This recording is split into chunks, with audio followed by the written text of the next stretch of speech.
Well, I'm delighted to say that joining me on the Godcast today is David Osland. Now, David is a member of the Labour Party. He described himself as a veteran gentleman of left-wing politics. David, it's fabulous to get you on the Godcast. How are you doing? Oh, thank you very much, Alex. Great to be here.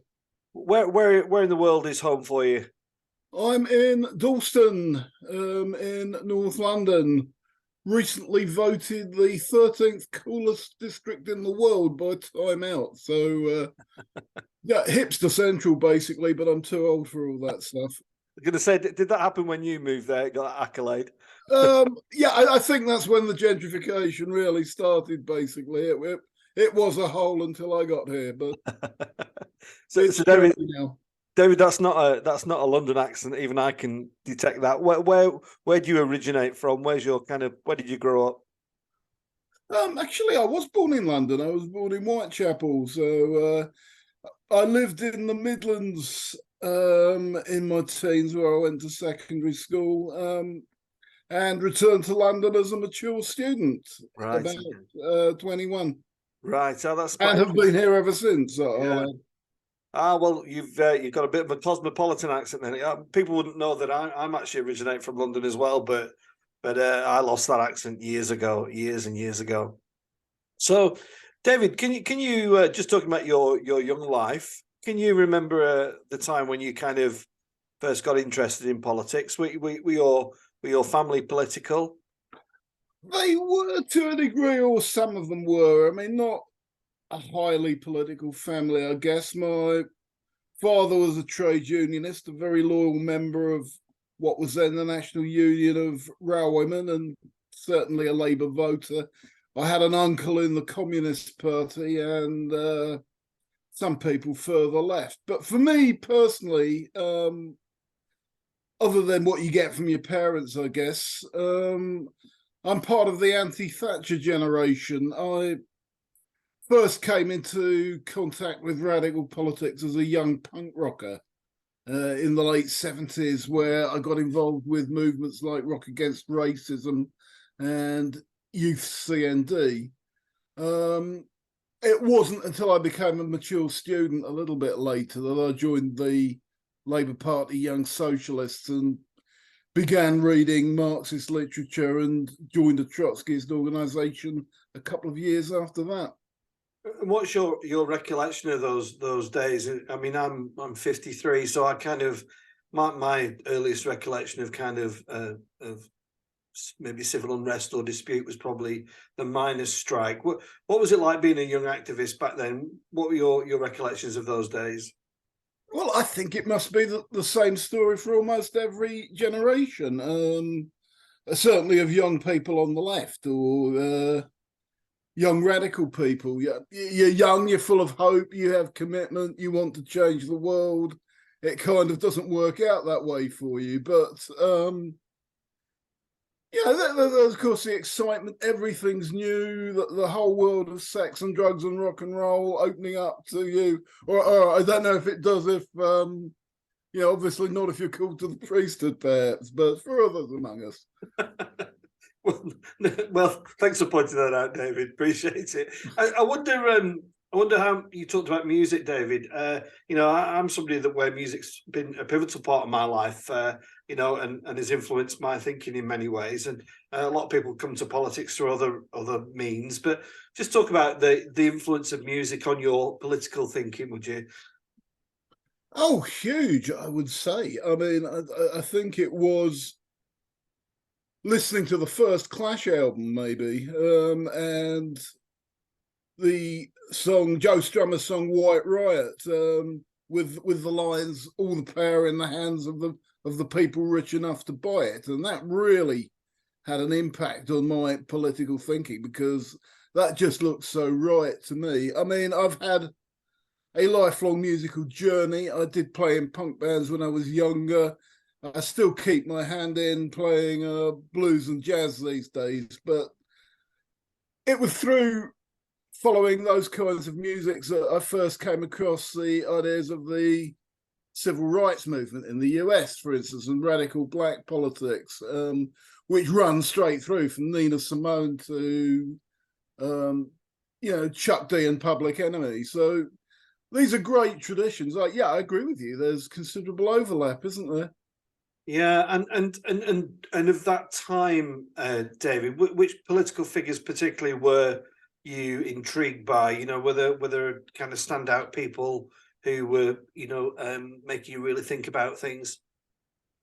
Historically, or people Yeah, of well, that both period? really. Perhaps from a generations before and of that time as well. Well, of that time, of course, these standout figures were Tony Benn and Arthur Scargill, for sure. Both of whom I got to know by the time I was in my 30s. Tony quite well. Arthur, yes, I worked quite closely with him for a period, even ghostwriting some articles that have appeared under his name. So, yeah, those were the those were the contemporary figures, certainly, that were the most influential on me. Historically, yeah, obviously the standard heroes of the left, I would say, Marx and Trotsky, particularly in my case. Yeah. And you alluded to it a few minutes ago about being young and kind of exuberant. And did you feel that you could change the world back then? Well, yeah, of course you do. No young person engages in activism thinking, "Oh God, this is hopeless," and nothing can ever change. And to be fair, tremendous things have changed, haven't they? Apartheid has fallen. We have peace in Northern Ireland. It's not maybe the things that you'd expect to change that do, but yes, change can be had, change can be won. In the very extremely unlikely event that any young person would take a blind bit of notice of me, my advice would be go for it. Do it. Yeah. Do what you see right. Yeah, and just pursuing this young David Osland period, I was wondering if this is the Godcast, whether there was any church upbringing in your life, David, or whether there was any religious connotations. It's surprising what politicians reveal. John McDonnell was on the Godcast and shared with me that he was an altar boy and actually considered a vocation to the priesthood. Oh, that's right. I've actually, as a journalist, I interviewed him for the Tablet magazine, which is a magazine for liberal Catholics. And yeah, he discussed these things with me. I suppose in a way, it's a similar story to John's. Different denomination, though. I had a strongly Christian fundamentalist, biblical literalist, hellfire preaching Okay. upbringing in a Pentecostal denomination called the Assemblies of God, whose notable alumni include Elvis Presley and Sarah Palin, my co-religionists. And there came a point in my teens where that variety of religion, that religious outlook, just didn't make sense to me anymore. Since then, I've become more influenced by the Marxist analysis of Christianity, which derives from a guy called Ludwig Feuerbach in the 19th century. Feuerbach essentially regards the traditional Christian conception of God as a projection of human qualities. I mean, I've also engaged with religion at the intellectual level, the philosophy of religion, the traditional five proofs, and some of the popular theological systems, including premillennial dispensationalism, 5-point Calvinism, Catholicism, and yeah, frankly, they all make claims I can't really get my head around. So it leads me to ask the question: with all that learning and reflection and kind of ecumenism, has it led you to a conclusion? Are you somebody that believes that there is a higher power? Do you believe in Jesus Christ as a human being or as a human person on earth? Well, certainly, the evidence is that he exists, and I mean, I have read the Jesus didn't exist literature, but that doesn't stack up either. Crikey, what a question! But there is still something of me from my upbringing that would like to believe, but I can't call myself as a person of faith. Yeah. Do you think you know what you're taught in your formative years are really essential to kind of a spiritual well-being? I was talking to somebody who perhaps holds a slightly different political view to you just a few days ago, David Dubois, who was brought up, who went to school in a traditional Methodist boarding school, and it completely turned him off to the concept of religion. I suppose where I'm leading to there is, do you think that religious education is still important, David? Uh, Not the kind of religious education I got, but yeah, certainly kids should learn about religion, Christianity and other religions too. They should be, I think the expression is religiously literate, isn't it? Yes, they certainly should be. They should learn to respect other faith traditions. I mean, where I live has quite a large Turkish population. A lot of the shops are shut because of Eid. Yeah, I want kids to know what's going on and why that's happening. Yeah. And just stretching out the religious concept a little bit further, just think about the Holy Land, David, and with your political position. What's your assessment of what's happening out there at the moment with under this kind of new hardline regime? It seems that the Easter period has been a bit of a traumatic experience for all faiths. Yeah, it certainly has. I certainly don't preach quick fixes to the Middle East situation. And I'm distrustful of people who do on either side. I mean, obviously, what we're all working for is some sort of situation where Israel can enjoy the security it needs and the Palestinians can get dignity and statehood. That will have to be negotiated between the parties locally. The current Israeli government and the drift to the right, I know, horrifies many people, including my liberal Jewish friends. Even my not so liberal Jewish friends are horrified at Netanyahu's inclusion of people of frankly far right outlooks in his government, undermining the independence of the judiciary. And that's part of a wider drift worldwide. But how that electoral impasse can be broken, again, I wouldn't prescribe. If there is a starting point, you know, you said that people who think they've got a solution, I agree with you. I think it's terribly difficult, but if there is a place to start, where do you think that perhaps would be? I think open-minded negotiations on all parts. I cannot see. I mean, if I'm honest, you know, any of the mainstream Israeli parties being serious about the two-state solution. Some of them will pay lip service to it, but nobody will actually grasp the nettle of the settlements, for instance. How open-minded are the Palestinians? Again, that's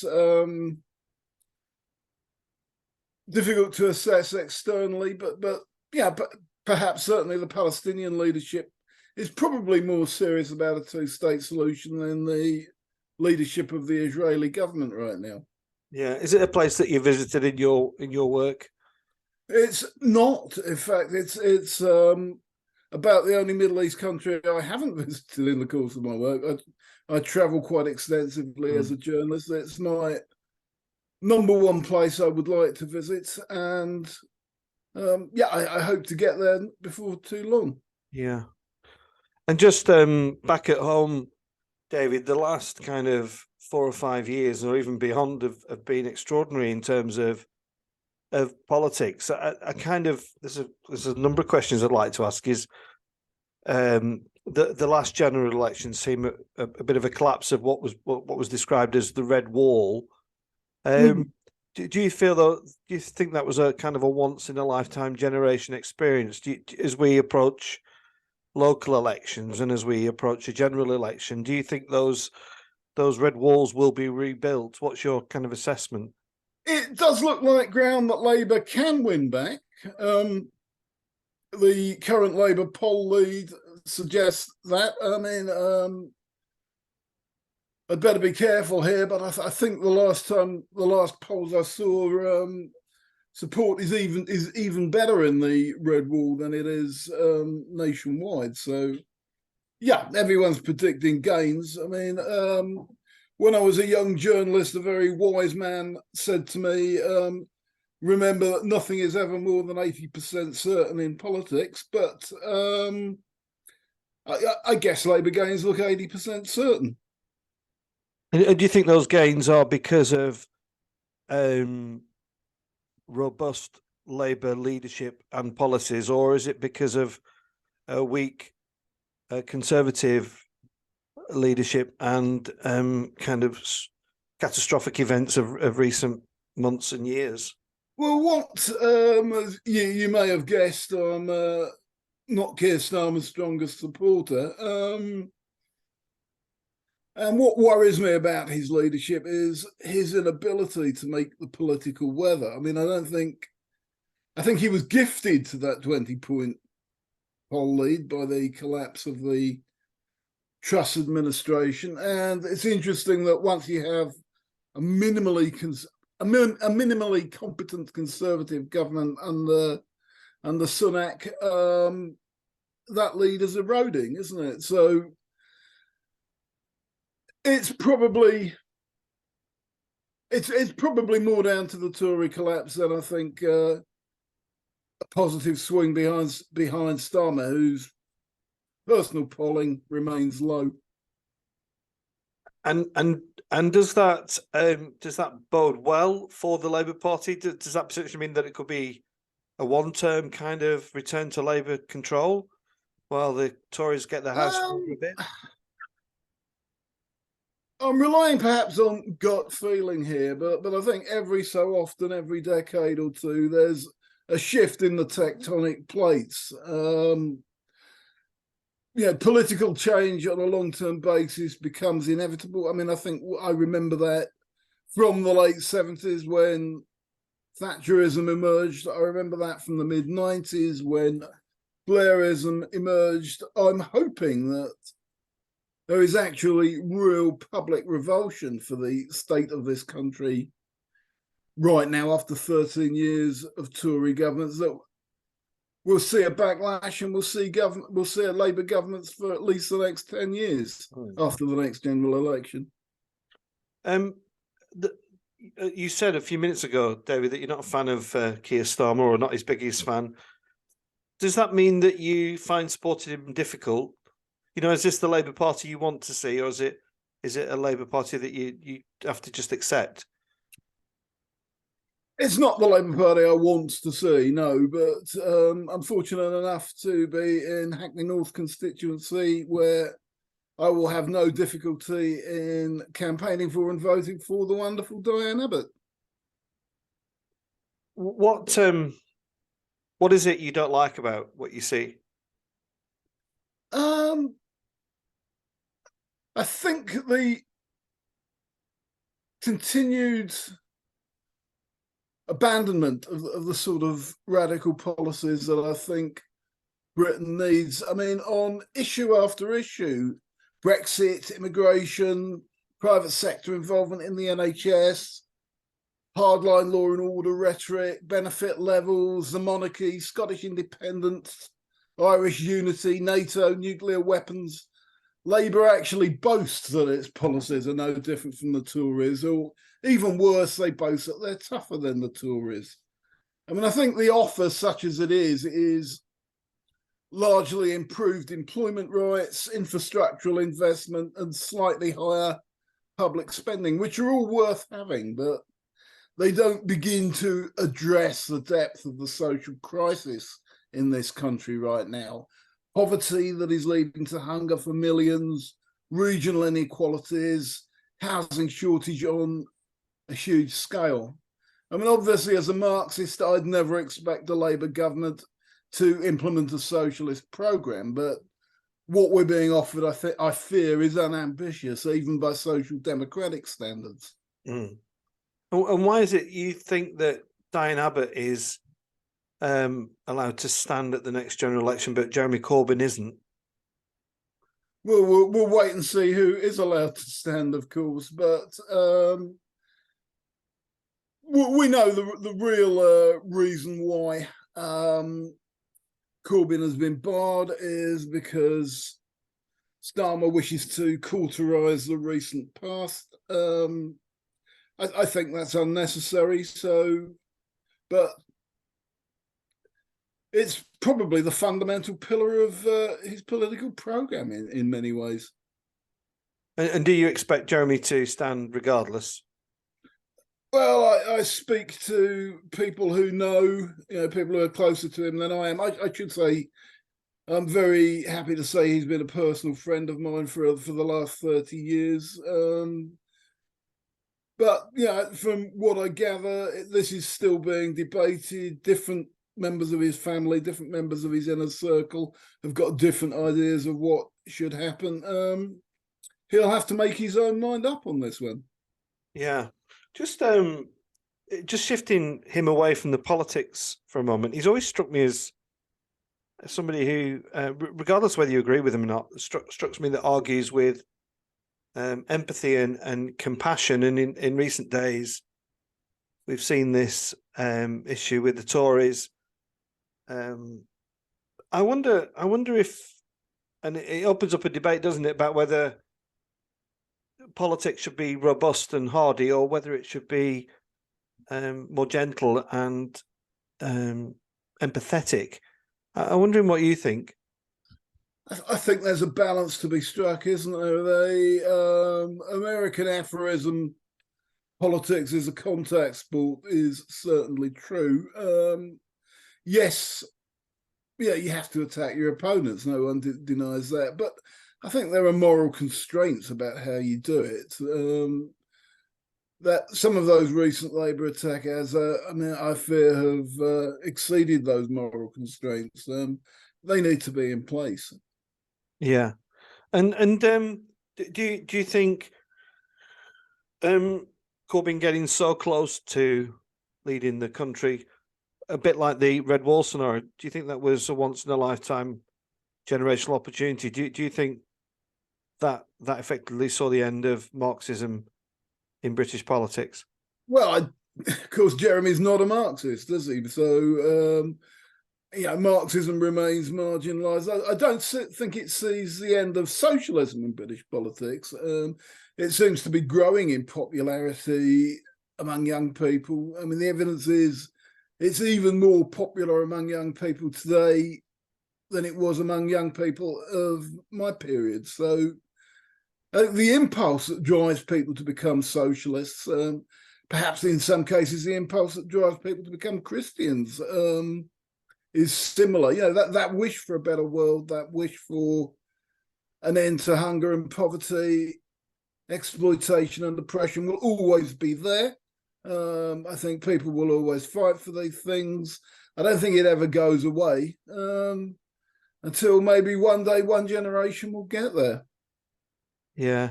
David, how do you think we engage our young people with politics? I know there is an interest in politics, but in the context that I work, in an urban setting on the estates, the general consensus is that one is that they're all the same, and two, there is a real apathy towards politics and them, as if to say, well, they just don't care about us. That's not the attitude where I live, not the attitude of my daughter and her friends, but I'm told that this is a widespread attitude. In many places I can certainly see it. The only answer to the criticism that they're all the same is to be different, isn't it? I mean, Jeremy certainly was. I think it's down to Labour candidates to show that they can make a difference. David, it's been really interesting talking to you. Thank you for your time. And just a bit about yourself. On the interesting to know about your career as a writer, because I recently published a book last year, and it was a wonderful experience. For me, that might be just a one-off thing, but for you, writing has been your career. What has been the great joy of being a journalist? Well, as the old joke about musicians goes, I mean, it sure beats working, doesn't it? I mean, I have, since I did become a journalist, which was later in life than most, all I've had to do is write for a living, which has been interesting. I've been well paid. I've travelled the world at other people's expenses. I've had some bloody good expense account lunches with a lot of booze at lunchtime. So, yeah, I don't think it's going to be as much fun for young people entering the profession now. I think the glory days are behind it, but yeah, it was a hell of a ride. Yeah, and the love for music you mentioned that you play is still there. Are you somebody? I mean, I love music, David, and very much looking forward to coming down to London to see Depeche Mode at Twickenham in later in the year. Do you keep up to date with music? Do you seek out new stuff? New stuff within the genres I listen to. Yeah, certainly I will check out new jazz acts, new acts on the blues scene.